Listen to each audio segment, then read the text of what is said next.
Welcome. My name is Jeff Cates. I'm the CEO of Achievers. We're in the employee experience space, but in particular, what we're known for is kind of flipping the bit on reward and recognition, and more recognition that may have reward.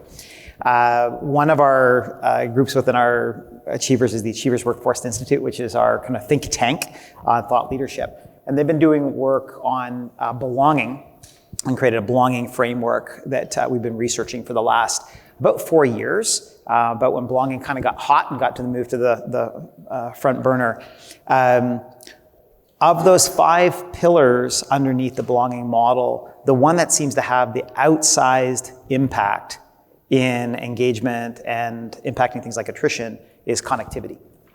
And so connectivity, 15% of employees say that they feel connected at work. 2/3 say that I've got one foot out the door, as in like I'm open to looking for other. And that's the highest that's been probably, I suspect, since we started measuring that. And yet, if you feel connected at work, if you say I have a connection, I feel connection to the purpose, I feel connected to other people, you're 2 times more likely to be engaged at work. So connection has an outsized impact in helping people feel like they belong and stay connected. So what's connection mean? Well, connection kind of breaks down into 3 groups. There's like, am I connected to the mission and the values? Am I connected to people, like my network, my core network, my outer network? And then there's like, how do you connect your practices and technology in a way to have outsized impact? So that's connection, 3 kind of core areas to think about. I'm joined by Sue today from UKG, who has a fellow nerd, I guess, on belonging. Yeah. And in particular with the acquisition of Great Place to Work is like just a ton of frameworks and models on like how do you create a sense of belonging in an organization. You got a cool job. Maybe just talk a little bit about your role and how you got here. Yeah, I'm like in awe. We're in the Senate chambers. So I'm like, cool. wow, this is really cool. And sorry, I feel bad I have my back to you all over here, so sorry about that. So I've been in a formal DEI&B role for only the past 7 years. So I am a marketer by trade. That is where I've had all of my experience. I started on the ad agency side, did some consulting, started my own company when my kiddos were little and where I could have a little bit more flexibility. And then I decided to jump back into corporate, on the corporate side, still doing marketing. And I was working at a startup right in Nashua, New Hampshire, EqualLogic, when I went into work one Monday morning and found out that we had been acquired by Dell Technologies. The startup was about 500 people. Dell Technologies was about 140,000 people. So big change. But I really took this opportunity to jump in and be curious of how could this impact my career. And so I took on a field marketing leader role and then had the opportunity to jump into an organization that they were just developing called the Talent and Capabilities Organization at Dell. And that was an organization still, again, in marketing, but really had the opportunity to really lean into how are we acquiring early talent? How are we also developing our senior talent for future leadership bench? And then how are we building skills across our whole entire marketing organization through a marketing university? And it was through that experience, we had 17 countries that participated in the marketing rotation program. And it was through that experience that I saw what happens when you get a diverse group of individuals together, the innovation that happens, the motivation, the productivity. And I was just so amazed, and it was perfect timing. We had hired a new chief of D&I at Dell Technologies, Brian Reeves. And I got connected to him through his leader, who was my sponsor, and he was looking for someone from the business. And so told me what he was wanting to do with diversity, equity, inclusion, and belonging, and taking it from what we were looking at the time as a nice to have to a must have and a business imperative. And we will not be successful as a company if we do not all jump in on the DEI&B. And so I jumped out of marketing for the first time in my career. And again, that was about 7 years ago. And fast forward, Brian left about 3 years ago and joined UKG. And yes, I followed suit a couple of months later. And what I really loved about UKG was we're in the HCM, workforce management business, and this not only allowed me to have the opportunity to impact the lives of people that were either at UKG or coming to UKG, but we could influence and infuse DEI and B into our products. So really exciting stuff. And belonging is really, really important to us, so important to us that we actually call our organization the Belonging, Equity, and Impact Team, because we really feel that B is the most critical. So yeah, that's cool. exciting. It's interesting, things kind of started off as like diversity and inclusion, and then it was Right. DEI, and now it's DEIB, and then it's interesting that you're kind of putting the B at the front. Right. Just talk a bit more about that, like why the B at the front? Yeah, I mean, so the belonging piece to us is really, really important, as I shared. And when you think about DEI and B, when belonging, if you have all of the acronyms, the D, the E, the I represented, and this is how your employees are feeling, and the B starts to break down, then the rest of that acronym will start to break down. Those pieces will start to break down as well. We really want to make sure that everyone in our organization feels that they can show up as their authentic self. That's what the belonging is all about. It's all about the feeling of the individual. And so we want to make sure that those individuals feel like they can show up as their authentic self, as their unique self. So we have a couple of sayings in our organization that we talk about a lot, where it's uniquely you, uniquely valued, uniquely empowered. And that is something that everybody across the organization understands and knows. And we really want individuals to feel that we actually are seeking out their uniqueness, that we want them to bring that to the table. And we also talk a lot about, saying is easy, doing is hard, but being is the goal. That is really where we all want to get to, is where everybody can show up, do a great job, and everyone else around them is accepting of that. Yeah, that's cool. It's really Love cool, that. yeah. I talked about those kind of three different elements of connection, this idea of like mission, values to each other, and then your people practices. Maybe talk a little bit about best practices or the role of connecting to the mission and values.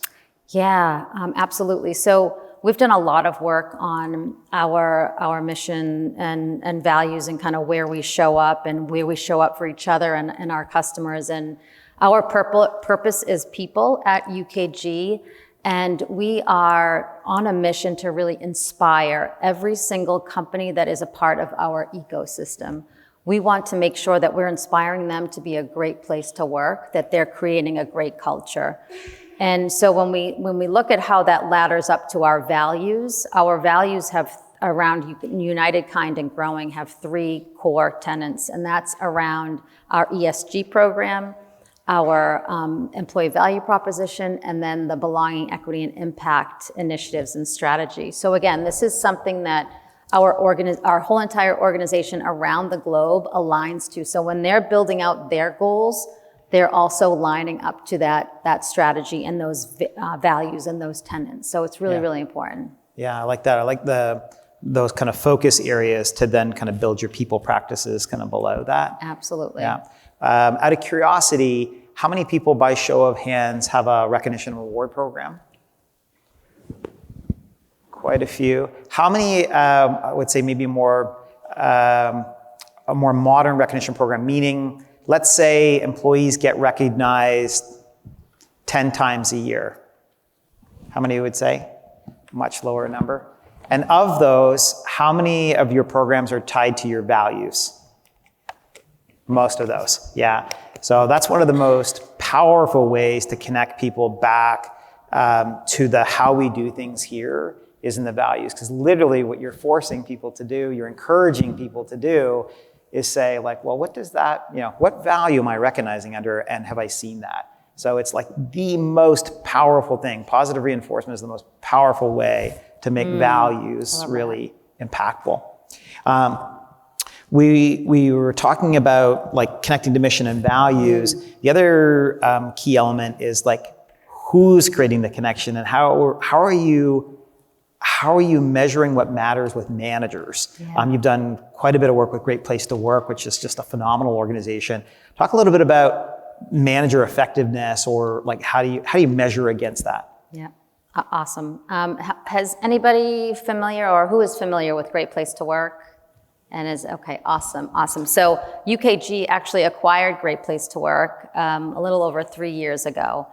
And what an amazing journey that has been for us, because it has really been eye-opening working with Michael Bush, their CEO, and our organization around what is that model? What have they found in their over 30 years of research? They have 20 million pieces of data from employees where they look at the employee's experience. So how can we really reap the benefit from that? And you all can too, all of this information is out there, but really looking at what are those 9 high trust behaviors that they have defined based on who is a great place to work and how they are performing and what are they doing based on that performance. And they're creating a great culture. What is it that they're doing? And so those 9 high trust behaviors, listening's at the center, and you've got thanking and appreciating and hiring and celebrating. There's several others, but it's really important that managers understand what's behind each one of those behaviors.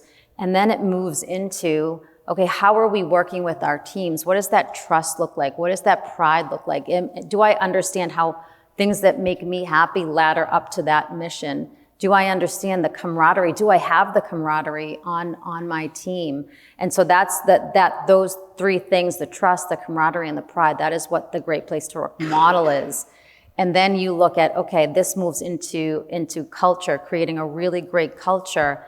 And of course, which then hits the bottom line and really helps to increase the performance in the organization, and of course the engagement from your employees and the innovation that comes out of that. So it's that Great Place to Work effect is something that we are really aligning everyone to across the organization, because it not only keeps us doing well every single day, but it also really helps when you have times of major change or things happening in the organization. Yeah. I know for our team specifically, when we were developing our goals last year, we each one of us took 2 of those 9 behaviors, and that was what we were focusing on, and that is part of our performance review, and that will be, we're coming up on our performance review in the next month. So that will all be part of each one of our reviews, which is really fantastic. That's cool.